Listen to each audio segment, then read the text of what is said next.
sports professor Rick Horrow. Happy holidays to everybody. Beyond the Scoreboard, the show that goes beyond the box scores, the trillion-dollar sports business. And we're getting ready for the Christmas NBA Blitz, the last couple weeks of the NFL season, the NHL Winter Classic, 40 bowls, plus the national championship game, and a whole host of other events. Golf and tennis seemingly take the time off, but they really don't. So we also talk in a very interesting perspective this week with Graham Brown, who is the NCAA guy in Canada. He is basically the one that runs all of college sports in Canada. It's a very interesting perspective as we go through our bowls, too many bowls, national championship, to see what they do up north. It's getting colder everywhere. By the way, if you want to see all of our 15 to watch, plus 5 Power of Sports, plus 5 Tech, look at csnwashington.com. Subscribe to iTunes feed, Stitcher, Google Play, Audio Boom, and the like. A whole host of different perspectives for you. And today, let's get started. We got a lot of issues today, especially with the NFL. NFL continues to dominate. The Redskins don't look like they're going to make the playoffs, but it's clear to everybody that we focus between now and the end of January, beginning of February on Super Bowl. Roger Goodell focuses on his new 5-year, $200 million contract, even though it might also be a win for Jerry Jones. It comes after months of back and forth between the two controversial football icons. If Roger comes in and knocks it out of the park, he'll be rewarded, says Jones. You got to hope that he gets that kind of performance. No easy layups here on bonuses. The NFL will now also change its bylaws in the coming weeks, an adjustment that expected to give the owners power to vote on a compensation committee. Sources around the NFL have noted this is likely to be the commissioner's final extension, though Goodell stated that he's not made any determinations. Clearly, the NFL doesn't need an additional controversy, and they got through this okay, when you think about it. Now we focus on the Super Bowl. U.S. Bank Stadium in downtown Minneapolis preparing to host Super Bowl 52. The title sponsor's name is everywhere. The Minneapolis-based bank looking to take advantage of being in the spotlight when the projected 1 million visitors come to the Twin Cities and millions more tune in to watch the game on February 4. U.S. Bank is technically only a sponsoring partner of the Minnesota Super Bowl host committee and not the Super Bowl itself. But the company's purchased advertising space on local TV and will have a physical presence all around the city. The bank partners with Visa to take over the McCormick and Schmidt seafood and steaks restaurant on the ground floor of its corporate office. The restaurant will be converted into U.S. Bank's Possibilities Lounge, extending its Power of Possible marketing campaign, and will be part of the Super Bowl experience at Nicollet Mall. An example of creative marketing and activation around the Super Bowl. Look for much more to come between now and February 4. Well, the NFL also does some neat social things around the holiday season. The Ross Institute, the Initiative for Public Policy, and his RISE program is a big deal. But one of the things they do is get out the vote. And the Miami Dolphins announced that each and every player on the team was now registered. The team's example of positive civic engagement off the field could not be more valuable in the current political climate, I would say. America's track record when it comes to participating in the democratic process leaves a lot to be desired. Only a little over 60% of eligible voters cast a ballot in last presidential election, while some people decided to sit it out. About half of all eligible voters weren't even registered. Earlier this year, the Pew Charitable Trust published a report on what keeps people from getting registered to vote. Some just say it's not interested. Pew found that millions of people want to vote, but they haven't gotten around to it, about 27%. They found the process too inconvenient, about 9%, or don't know how to get registered, about 6%. By making a public show of how easy it is to register, the Dolphins reminded the public to register themselves and to make sure voter information is up to date. But most importantly, they're showing the value of participating in the democratic process begins with signing up. We don't even have to talk about the kneeling on the sidelines. We now have some elements of positive social change. Well, that's great stuff around the holidays. What about soccer, by the way, in a lot of different contexts? First of all, the business of it, the stadiums of it. David Beckham's seemingly endless desire to bring an MLS team to Miami might finally be realized as soon as January. Beckham's got a few partners, the Mas brothers and SoftBank CEO Masayoshi Son. They accompanied Beckham's longtime business partner Simon Fuller and Sprint president and CEO Marcelo Claude. The MLS has been involved and looking for more representation in the ownership group. Beckham addressed by adding the Mas brothers.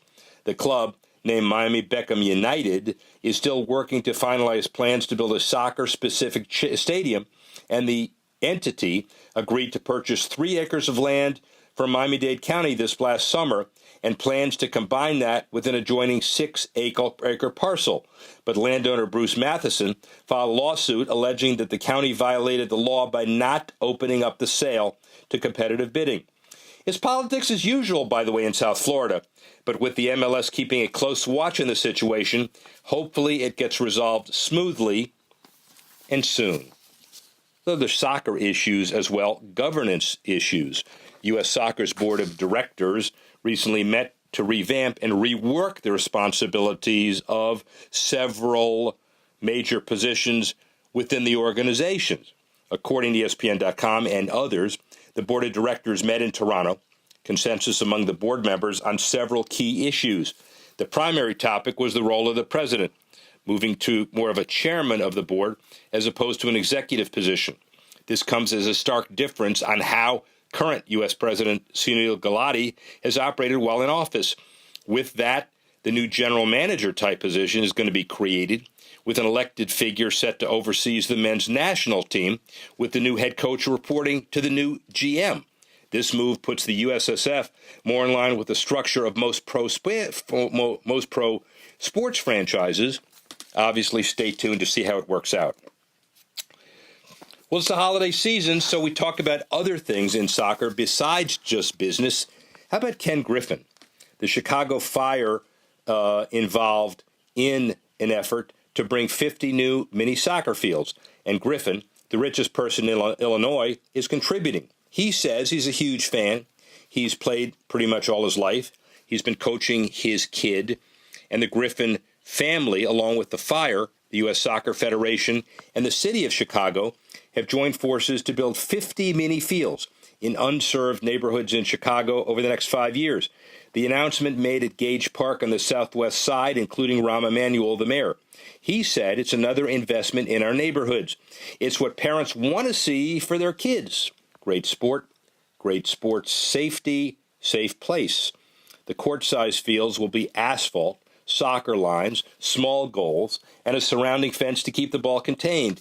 And each will cost about $60,000 in addition to the fields. The Soccer Federation plans to offer after-school programs, training, and leagues. And obviously, it's key all around the country, including the Washington area, that it's time to talk about giving back and the power of sports.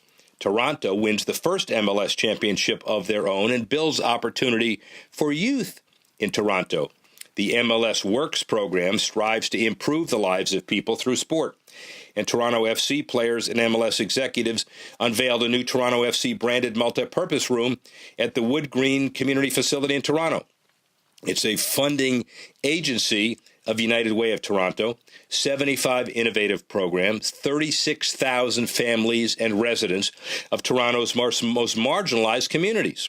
The facilities include sports, counseling, workshops, health and wellness, homework and arts clubs. MLS Works and Toronto FC are also providing financial support to the Wood Green Community Services Youth Soccer League. Toronto FC's soccer development team will conduct youth programming and clinics, while the financial support will provide new equipment and apparel for year-long programming, including access to indoor facilities during the winter. Let's also talk about the NBA today because, hey, the NBA it begins its kind of spotlight Christmas Day with those 5 games and moves forward. But they're also doing business off the court as well. The next 4 NBA All-Star Game locations are set. Indy just received the word they get 2021. Herb Simon and other Simon family owners of the Pacers really pushed hard for the bid, and Commissioner Adam Silver's announcement talked about the experience of the city hosting games and the fact they've had Final Fours and Super Bowls. The big issue, by the way, was whether it should be held at Bankers Life Fieldhouse or Lucas Oil, home of the Colts, which can hold significantly more people. And the feeling, said Adam Silver, was that we're more of an arena sport than a dome sport. There's no doubt we could sell at a dome. We like the intimacy of being at Bankers Life. We belong in an arena. And my take is that with the addition of the NBA All-Star Game and prestige events such as the well-received Indy Women in Tech Tournament, Indianapolis continues to climb higher atop the sports mega event pantheon. NBA fans vote for All-Stars via Amazon's Alexa starting Christmas Day. The All-Star voting begins on the NBA app and NBA.com December 21. And on Christmas Day, before 5 marquee games tip off, as we said earlier, they'll be voting via Amazon Alexa for the first time. The user's got to have an Alexa-enabled device, and Alexa NBA All-Star skills say Alexa, open NBA All-Star, and then a request to vote for the player of choice. Voters can submit a minimum of 1 player per request to Alexa, and they can do it again. Users can submit votes for 10 unique players for Amazon account each day from January 25 to December 25 to January 15. Bottom line is they can do it in China as well, using Sina Weibo, and members of the Tencent NBA community can vote on ChinaNBA.com/vote. Hey, NBA is getting pretty creative about all-star activities as well. And also, as far as tech is concerned in the NBA, Nike, Google, BBH just made the coolest basketball courts in the world. Nike, Google, and BBH Singapore have partnered for a remarkable online-offline project called Nike HyperCourt, which brings the digital content to a beautifully painted basketball physical set of courts, starting with the Philippines. 5 hypercourts so far, spread across 5 districts in Manila.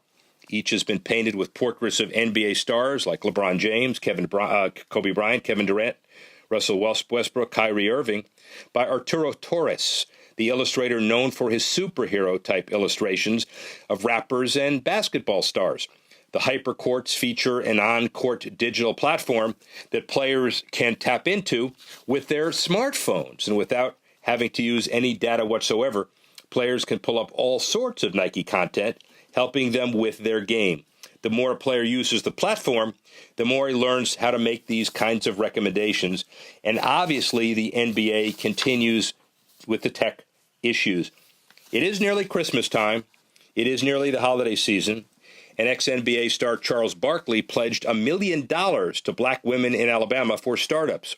He provided the capital and announced it on TNT, up to $1 million for IT startup ventures, to express the pride he felt following the result of the recently completed Senate race in the state. That doesn't mean restaurants, hair salons, black women, he said.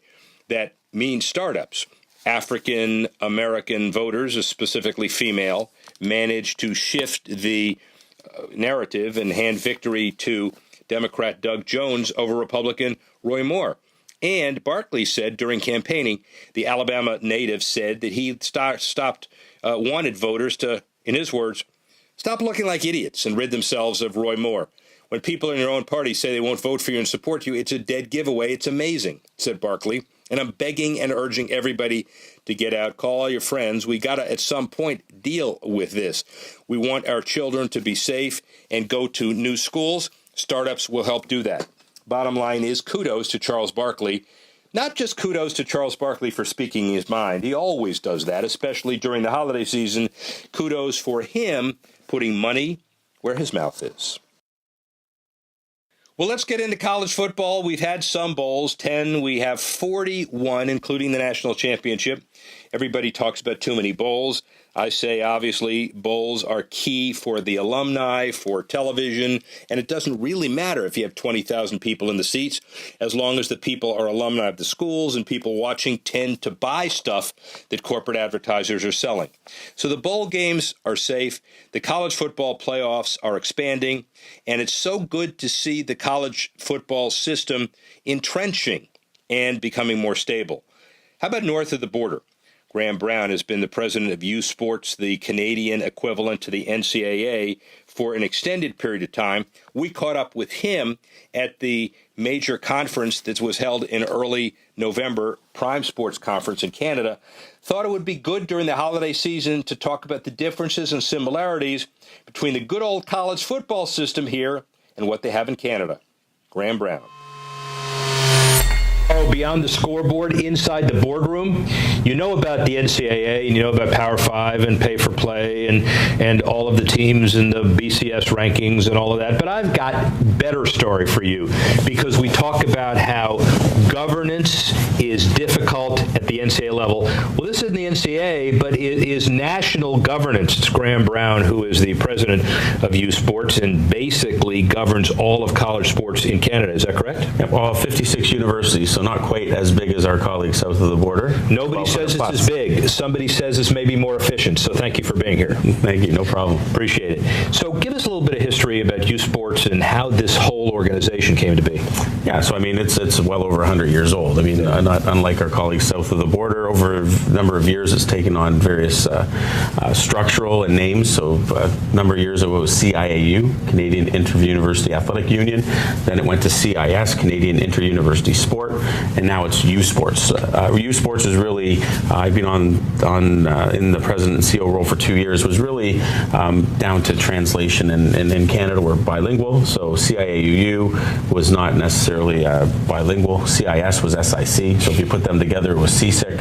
You can imagine how that works in a country from east to west. So now U Sport is fully bilingual, U Sport and U Sport. So it's easier to build a brand in one language. Staff, budget, just give us kind of an elevator speech about how you operate. Yeah, we have about 18 full-time staff at our national office. Our budget is less than $10 million, so it's not significant. I think part of my vision would be to grow university sports. So we've for many years and for a lot of years, I suppose, have been just delivering sport, not trying to market it. Certainly haven't commercialized it in any way. That's not good, bad, or indifferent. But we have scholarships now. Yeah. That's new in the last 7 years. For all sports? It's depending upon the school, but to some degree, there are scholarships for sports that are part of the U Sport. So we have 23 national championships, but there are 42 sports competed for. So if you're not a national championship sport or a U Sport, then there's generally not scholarships for it. So how do you grow the game? I mean, how do you grow your organization? The NCAA television contracts, Supreme Court restructured. Contracts still drive it, but that's more at the conference level than it is at the national structure level. So how do you grow it nationally? Well, we grow it nationally just by being a little bit more aggressive in how we're doing it. And when I say that is a lot of our schools are very sophisticated. I mean, we've got incredible facilities on campus. We have full-time coaching staff. We have very bright athletic directors. We have very bright athletics department staff. But they haven't actually gotten together and collaborated. So we have 4 conferences, and they all worked very independently, independent rules and regulations. And in the last 5 years, there's been a real impetus to bring all of them together, to collaborate more, to work together. And part of my coming on board was the result of a governance change. So no longer do 56 athletic directors govern the association. There's 8 and 1 outside. So that's an executive committee? That's essentially an executive committee. That's right. And that was a huge change, because now on that executive committee sit 5 presidents. So before you only had the athletic directors. Now you've got presidents, a bit more influence, but also in the last 2 years, there's been over $1 billion of facility builds on our campuses. So, that's a little more serious to the president now, suggesting if we're going to have these new gyms and football fields and stadiums, we've got to have some people in there. A lot more zeros, and then, by the way, that's why they hired a guy of substance, obviously. It's very important, right? Yeah. So besides the obvious differences in scale and zeros, what are the biggest similarities between you guys and your friends south of the border? Well, I mean, you know the NCAA, so I won't describe it, but we have over 1,200. I would say that we're more designed around your NCAA Division II, not your Division III, which have a strong percentage are private institutions. We only have one private institution in our 56 members, Trinity Western University in BC. So the rest of them are all public institutions, which is very similar to your NCAA Division II. Probably align on values and principles like your Division II. We give some scholarship. We have schools though that operate programs that would be Division I mentality. So we have a Carleton University basketball, for example, Laval football, and I can go on, but McMaster volleyball just beat Ohio State, who were NCAA champions, and beat them 3 straight. The reality, though, is we will never be a Power 5 type model here. We just won't, because we can't, and two, that model is as close to professional sport as you could possibly get. So I really think the values and what we're trying to build aligns with your Division II, and also around just hiring coaches. So a number of our coaches now are paid to coach, and that's the change. Before they would be paid to coach and teach. So a lot of our coaches were in the faculty of phys ed or human kinetics, and they were teaching a course. Now I'd say 80% of our full-time coaches are paid to coach, and that's a big change that's going to improve how we deliver our sports. I heard you before, and I know you have good relationships with Oliver Luck and the people at the NCAA. Do you follow some of the major controversial issues the NCAA has and says, boy, I'm really glad this doesn't happen to us, or we've got to deal with this pay for play, for example, one and done? I mean, all of those issues. What's the thought? Well, we happened to be with Oliver and his team when the basketball was going down in Indianapolis 3 weeks ago or 4 weeks ago, and Oliver was certainly good enough to continue to meet with us and have his staff meet with us. But we have similar challenges. We're going through one of them right now with our football team. We have a possible ineligible player. I think the difference in Canada, where the eligibility book in the NCAA, for example, is 200 pages, ours is 10, and ours is really predicated on university integrity. A lot of it is policed at the university level, even to the point that our audit process is a self-audit by the university to determine.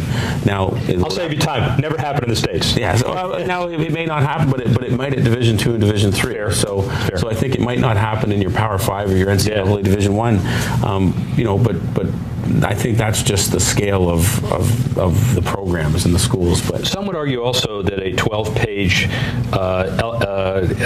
set of regulations based on integrity is better than 250 pages. Well, and I'm going to fight hard to keep that philosophy. Yeah. I think there's things we can improve on ours, and there are certainly areas that we can clean up with ambiguities and whatnot. But I think where we're being successful is that the basis of everything we do is integrity, and it's also why when we find out there's something wrong, there's really it's the court of public opinion will be worse than the sanctions, because when everybody's supposed to be operating in that collegial manner culturally with integrity built into it, it's a different model.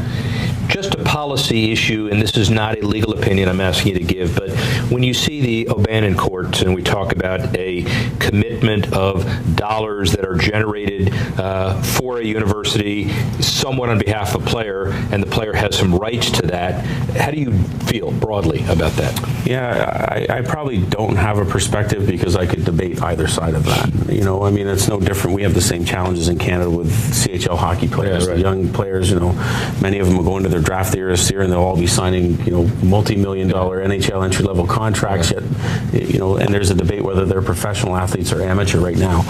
Same in the universities. I mean, I think you have to apply the philosophy of dispersion. Is every school able to do that, or is there only some? Well, of course, there's only some schools that would fall into that, because there are a number of schools and programs that don't have any revenue models. And then is it by sport? I was surprised at the NCAA when we were there that 80% of the $1 billion annual turnover at the NCAA is generated off basketball. 80% of $1 billion by one sport. I just couldn't believe that when I saw it. But when you ask them and you see the television numbers and the game and everything else, you say, geez, I get it now. And so there's about 28 or 30 or whatever other sports don't make any money. You see a kid like R.J. Barrett, and by the way, full disclosure, I'm a Duke parent, so God bless R.J. Barrett. But when you see a kid like that, who was the #1 player in Canada, clearly signed with Duke, Duke. Yeah. How does that make you feel? I think that's great, and I'll say this in football. If you've got an athlete in Canada who can go play in a Power 5 school, we should fundraise for that athlete to go and have that experience, because we can't give that experience anywhere in Canada. And you will not find anywhere in Canada to give RJ the experiences he's going to have at Duke University. We can send him to our best school and Carleton University, and he'll be well coached and he'll have a great experience. He will not have the experience he'll have at Duke University. Are you at the table when the leagues and the NCAA get together and the players, because it's a three-headed stool here, if to mix metaphors about collective bargaining, they talk about player eligibility and one and done, and when NFL and NBA kids become eligible? You have a different set of considerations, but are you at the table? We are, absolutely, unequivocally, and our closest one truly is really CFL. So we have a Canadian content rule in CFL, but more importantly, we have a large number, 3 rounds of young people who will be drafted into the CFL, likely will make it to the CFL, and have the same regulations that govern them, when they can play, how long they can be in camp, and whatnot.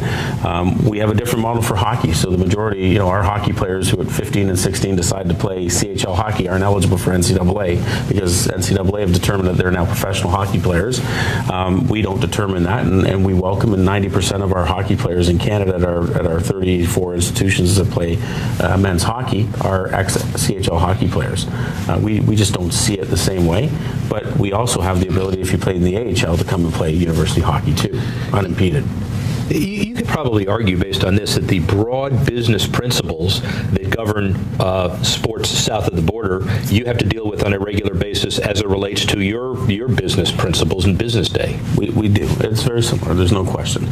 Like I said, I think that it's just south of the border. Your sport, the NCAA sport, certainly at Division I, certainly in use the Power 5 reference. We don't have anything close to that in terms of, there's nothing. So we don't have that level, but in terms of running sport, our campus budgets, our programs, when you add facilities, some of our athletic directors are overseeing facilities. They're overseeing the athletic department, the campus recreation. U of T has 90,000 students. So, I would challenge that that's as big as any institution in the U.S. with as many complexities. The only difference is we don't put 45, 50, 60,000 people into their football stadium every week. It is the only difference. So project ahead, Graham Brown. Where are you, and where is this organization 5 years from now? Well, I think my focus up until now is just making it more professional, making that mindset that it needs to be more professional, and so far that's been embraced collectively across the country. The next part then is making it more commercially viable within reason, but there's no commercial related to this sport or to this organization, and I think there's a real desire to bring corporate Canada in, work with them, to grow the sport, to reinvest that into television and into marketing and promotion. And I think if you can piece it all together, and I've had the opportunity to spend 2 years trying to do it, when we get traction, and we're getting traction right now, there's some news coming out in the next couple. I think then you're going to start to see university athletics. We have great athletes, and if you want to really go back to what drives what we do, we have fantastic athletes in this country. Bright, young, committed. If you heard me speak today, I call them high-performance athletes because they are. They're not amateur athletes.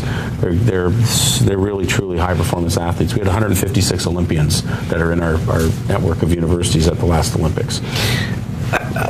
You need to be a little more passionate about what you do. Ladies and gentlemen, so a 12-page document for eligibility based on integrity, there's a novel concept. Graham Brown, I really hope you succeed, and thank you very much for that. Thanks. Well, we'd like to thank Graham Brown for giving us a perspective on how Canadian college football works. It's almost the same with a few less zeros, and that makes it obviously very different. We'd like to thank you for watching and listening throughout the year. We have some significant people coming up. Larry Scott, the head of the Pac-12 Conference. We've got Bob Stoops. We've got Bob Greasy. A lot of football folks as we head into the new year and as we head into ringing out the old year. So for my family to yours, and also for all of you in the NBC family, have a wonderful holiday. Thank you very much for listening and watching. And join us next when we go Beyond the Scoreboard.